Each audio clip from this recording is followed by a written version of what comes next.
Hey everybody, welcome to the Stock Car Spectacle. I'm Ian Jortson, I'm Nick Kinzel. And I'm Tom Hoblin. and we're getting right into our New Hampshire preview. Trucks are off this weekend, but we got Xfinity and Cup going to the track this weekend. For Xfinity, we got the Better Health 211 miles, 200 laps. Stages 1 and 2 are 45 laps each, and the final is 110 laps. Most manufacturer wins here is Toyota with 11, and most team wins here is Joe Gibbs Racing with 11. So, guys, I would go with the Joe Gibbs Racing car this weekend. They are pretty damn strong here. The only notable that we got coming into this race is Austin Dillon coming into the 10 car for Colleague Racing. So, boys, who you got? Can't forget about the GOAT. You can't forget about the GOAT. Joe Graff Jr.'s coming back, baby. Okay, in that 19 car. Let's settle down here a little bit, buddy. I know how much you love Joe Graff Jr. Oh, I love me some Joe Graff. But Tom, who you got to win on Saturday in New Hampshire? Okay, so taking all your advice, you say pick Joe Gibbs Racing, pick Toyotas. I'm going to go with Josh Berry of Junior Motorsports Chevrolet. So you're just ignoring my advice, all right? Exactly. I'm ignoring my intuition here too, but this is the type of track that Josh Berry was built on. If Junior Motorsports can show up with any sort of speed, I think Josh Berry is going to wipe the floor with his three teammates, and I think that could put him at the chance to win if for whatever reason Joe Gibbs doesn't show up to this track, because Joe Gibbs owns this track, not literally, but like you said, 11 Toyota wins go to 11 Joe Gibbs Toyotas. So if you need somebody to cheer for, if you really hate those daggum Toyotas, look at Josh Berry, because this is the type of track and type of atmosphere that he belongs in. Not that, like that he's gonna happen. How many modified wins does he have at this racetrack? Who knows? Yeah, exactly. Yeah, it's ridiculous how good this guy is. You just have no idea. But it's a flat half mile. Is it half mile oval? That's a mile. I was racing on it today in iRacing. I have no clue how to drive this track. So it's one of the hardest tracks. So good on these boys for going at it. But I think Josh Berry has a real chance of lifting a big old lobster at the end of it. Yeah, I think so. You got a good pick there, buddy. All right, Nick, who you got on Saturday? Yeah, well, I hate my pick for Saturday because I'm going to pick the guy who won last week at Atlanta. I'm taking John Hunter Nemechek. Going to be the stinker. Pick a Joe Gibbs Racing Toyota. I just think that Gibbs they just run this place. They just keep winning here, especially on Saturdays in the Xfinity Series. And I think John Hunter's going to get himself on a little roll here, and he's going to roll off back to back, and he's going to be the one with the lobster at the end of the day on Saturday. All right. Yeah, I agree with you. Joe Gibbs Racing, they're pretty damn good here. I got to go with a guy who won on a flat short track earlier this year. Sammy Smith, he won at Phoenix at the start of the season. Pretty similar flat short track. The kid is pretty damn good. And Joe Gibbs Racing and Toyota is good here, so I can see that 18 making his way into victory lane this weekend. Yeah, the only other people I'm seeing on this entry list that might be able to make any noise would be like a Cole Custer. Sam Mayer's pretty good at places like this, but he still hasn't done too much to impress anybody yet. Mm-hmm. And then maybe Austin Hill, but Austin Hill's just pretty solid anywhere. Right.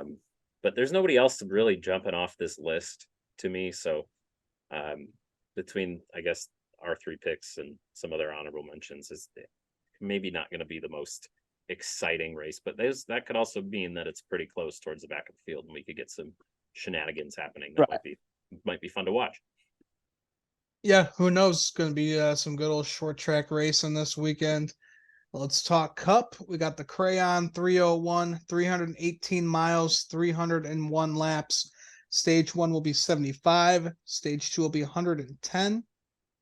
And the final stage will be 116 laps. Most team wins here is also Joe Gibbs Racing with 8 wins.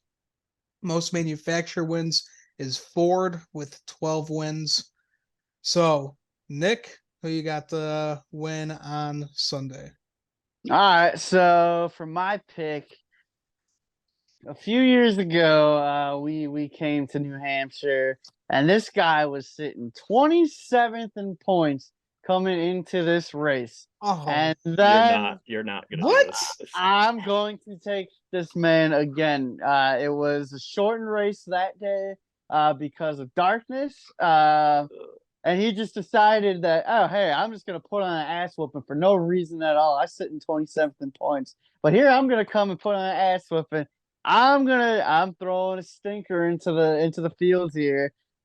He's sitting, hell, he might be sitting 27th in points right now. He is legitimately sitting 27th in points. He's sitting 27th. The stars have aligned. The stars have aligned. I'm taking the 10 car of Eric Almirola to win this race. How crazy would that be for Eric Almirola to get Stewart Haas Racing's first win of the season? I don't want to see Kyle Busch beat up another pace car. But believe it or not, this has been a fairly solid racetrack for Almirola. He's always run well here. And then there was just 2 years ago, he just decided, I'm just gonna put on an ass whooping. That 10 car came out of nowhere and just lit everybody up that race. So I don't know. This season hasn't gone anywhere near. I don't think any Eric Almirola season has ever gone well for him. Minus his round of 8 run in the playoffs a few years back. But I think we're due for somebody to blow up this playoff field, and I think that it's going to come from Eric Almirola yet again. That would toss a live grenade into the middle of the playoff field. You saw it happen. Wow. That's what he did. That's what he did 2 years ago, and I wouldn't be surprised if he does it again. Jeez. I don't want to give that race any more attention. Yeah. The only reason he won is because the 3 Gibbs cars leading the race all hit the rain and crashed. What do you want from me? He would not have won that race. I don't know, man. It was a stupid race, and it still upsets me with how positive everybody was thinking on Twitter about how that race went. He had a rocket that day. Oh man. All right, Nick. Well, you and me kind of had the same idea. I'm gonna be going with the Stewart Haas racing car, but I'm going with the guy who's a little bit more dominant in his career. I'm being a homer. I'm going with the 4 car of Kevin Harvick. In 39 starts at New Hampshire. He's got 4 wins, 14 top 5s, 23 top 10s, average finish 12.2, and he's only got 1 DNF at this track, so pretty damn good here. He's led 831 laps. So would be nice to see Kevin get his first win of the year while holding up a Lobster for the 5th time in his career. Guys, have you seen Ford this season? What are you doing? What do you think? What kind of crazy pills have you been taking right now? I got hope, Tom. I'm for chaos. I'm for chaos. I want to throw a grenade at this playoff field, and I want chaos. Because my guy's already locked in. Denny's already locked into the playoffs. I want chaos. So you're a madman. I want Almirola in this playoff. I mean, Atlanta shook up the bottom half of that playoff leaderboard. Oh yeah, pretty good. I mean, you had Bubba and Ty in the bottom 2 spots, and they're out now. Yeah. So what more chaos could you want? Now, Michael McDowell, he's in the playoffs right now. What a drive! 3 points. What a season! What a he's season in by for 3 a 34 points car. without a win. Without a win, what a season! This is why I want Kevin to win. I'm going to pick Michael McDowell to win. No. I was going to say, oh my God.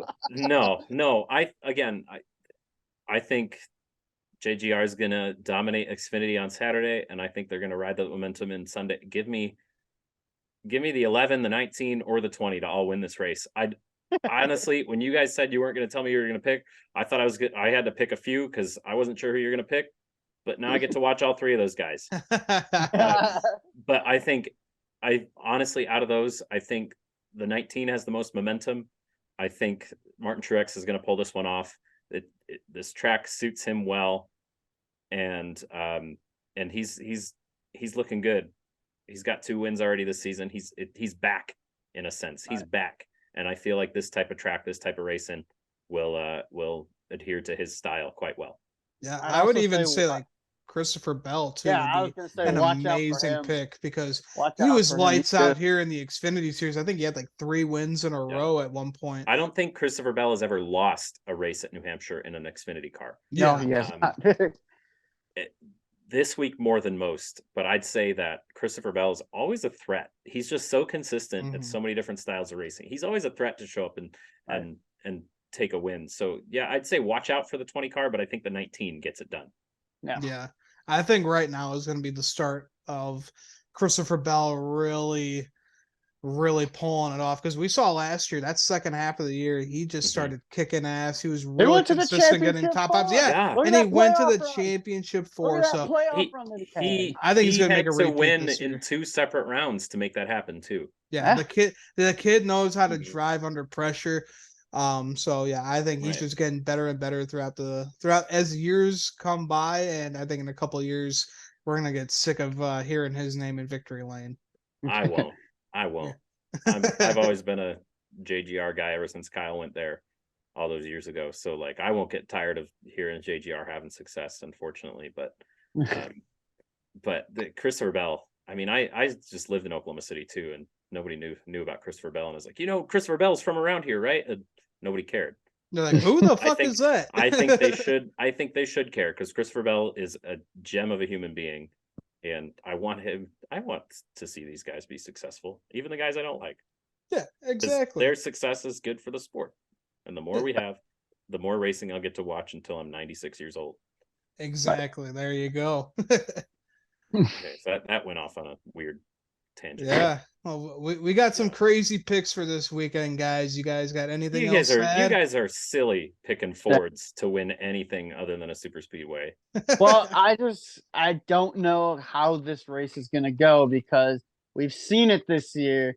These short track races they've not put on very good racing, and I just think this is another track we're going to go to. These guys are going to be shifting, and I think that should not be happening at all. Shifting they have got to stop shifting on these kind of racetracks. Shifting should only happen at road courses. Exactly. Like, we should not be shifting at these kind of racetracks, and that's just what's ruining the racing here, is because they're able to all just get the same runoff because they just pop it into gear and go. That's why when you brought up the tests at the end of last episode, I wanted to kind of revisit them here. The test on Monday and Tuesday will be so important. And on Dale Jr. Download, they were talking about this test, and they're saying like these drivers should know what's at stake here, because the way that the business model works out, that they have to approve of a package, and then the parts manufacturer has to build everything, and then so like this short track package won't be ready till next year anyways. It's not like they can implement this for the end of this season. And so this is really, and if they miss it this year, it's going to ruin short track racing for next year, and then we'll have to reset again in 2025. And that's just, the short track's got to be better. It's what we do best in NASCAR, and we have failed at it for the past 2 years. And so Dale Jr. is also saying like, these guys got to come off the track and think, did that feel good, or was that because the package is bad, or because the package is what it should be? Because we don't want these guys to be comfortable. No, we want it to be a hard race car to drive. Yeah, I want it to be a hard race car to, and like we saw that with qualifying in Atlanta. Like those things were hard to drive. Bubba freaking pulled off the track because he didn't trust his car. So like we want this stuff to be hard to drive, and if they come off and they're like, oh, that's too uncomfortable, I can't drive it, it's like, get out, man. Like, you need to be doing that. That's why they're saying that Kevin Harvick should have taken this test, which he's not. I know for sure he's not, but they're like, if he's on his way out, he should tell them the truth and be like, yeah, do this, because it'd be super difficult to drive. Right. Yeah. But the test Monday and Tuesday is almost more important than the race, in my opinion. It's definitely. It's New Hampshire after all. Like, what are we gonna learn from New Hampshire? We're gonna see the cream rise to the top. Yep. Right, and it's so I'm worried about that race on this weekend, just because of that. of the package that we run here, but who knows? Where has Kyle Larson finished in the past few races? At Well, I New was just gonna Hampshire say, or this season? No, this season. This season. Question. Oh, 8, 7, 7, 16, 22, 12 are the last 6. So kind of all over the board there. Well, he might be due. He hasn't won since Bristol. I was Dirt, gonna so. say, you look at Mhm. Hendrick I don't. Motorsports. I think you want a sleeper pick. You pick Kyle Larson, which is a weird sentence to say. A sleeper pick of one of the best stock car racers ever. But Yeah, right. Say any of the Hendrick cars. Really, you look at these kind of tracks that we've been shifting at with the track package. Hendrick Motorsports, they've won their fair share of those races, so I'd look but they out. struggled majorly at Gateway, which I Yes, feel they like did. this is pretty similar to Gateway. Mhm. And so you wonder if they're gonna. This could be a race. I feel like if Hendrick shows up, they're gonna be in contention, but they could also just fire off a dud like they did at Gateway. But maybe they'll take Gateway into account and try to be better. Yeah. Who knows? It's going to be a wild weekend of racing, but guys, thanks for tuning into the Stock Car Spectacle. You make sure to like our video and subscribe to our channel. You can also check us out on Twitter and Instagram. So for the Stock Car Spectacle, I'm Ian Jortson. I'm Nick Kinzel. And I'm Tom Hoblet. And we'll see you guys next time. Enjoy New Hampshire.